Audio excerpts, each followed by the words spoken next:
दोदापुर वेझो Miranpur road बेगारी canal भरिसां मुबैना मुक़ाबले में हिकु ॼणो मारिजी वियो आहे ऐं हिकु ज़ख़्मी थी वियो आहे। मीरापुर वासी अली हैदर रावी मारिजी वियो, मोहम्मद बख्श रावी ज़ख़्मी थियो आहे। वारसनि जो चवणु आहे त पुलिस मुख़ालिफ़नि जे चवण ते टे नौजवान खंबे हिक खे मारे छॾियो आहे। बार बार राब्तो करण बावजूद पुलिस जो को बि मौक़िफ़ न अची सघियो आहे। ख़बर अव्हांखे ॾियूं पिया दोदापुर वेझो मीरानपुर रोड बेगारी केनाल भरिसां मुबैना मुक़ाबले में हिकु ॼणो मारिजी वियो आहे ऐं हिकु ज़ख़्मी थी वियो आहे।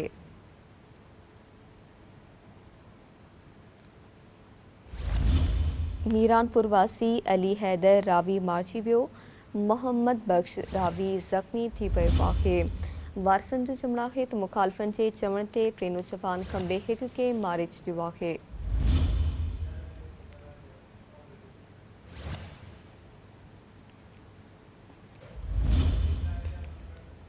बार बार राब्तो करण बावजूद पुलिस जो को बि मौक़िफ़ न अची सघियो। तफ़सील मां ॿुधासीं सिंध टीवी न्यूज़ जे रिपोर्टर हनीफ़ मुदराणी खां। जी हनीफ़, आगाह कजो।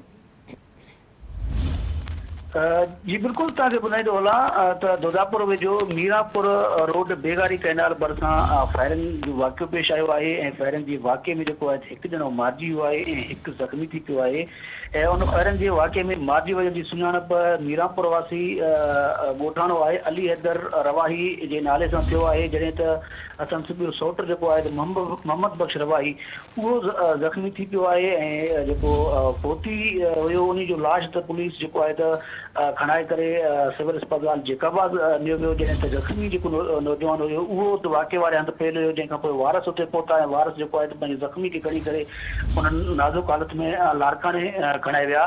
उन हवाले सां मुंहिंजी उन्हनि जे वारसनि सां ॻाल्हि ॿोल थी आहे। उन चवणु आहे त असांजा टे नौजवान रवाही लाड़े ते वेठा हुआ त पुलिस खे न गिरफ़्तार करे खणाए वई ऐं 10 मिंटनि खां पोइ बेगारी कैनाल वटि फायरिंग जो आवाज़ु आयो ऐं असीं जेको फायरिंग तरफ़ वियासीं ऐं त उते जेको आहे त असांजो हिकु ॼणो ज़ख़्मी हालत में पियल हुयो, जॾहिं त ॿ ॼणा ग़ाइबु हुया ऐं बाद में ख़बर पई त उन में हिकु ॼणो जेको आहे त उहो मारिजी वियो आहे ऐं हिकु ॼणो हिन महिल बि जेको ग़ाइबु आहे।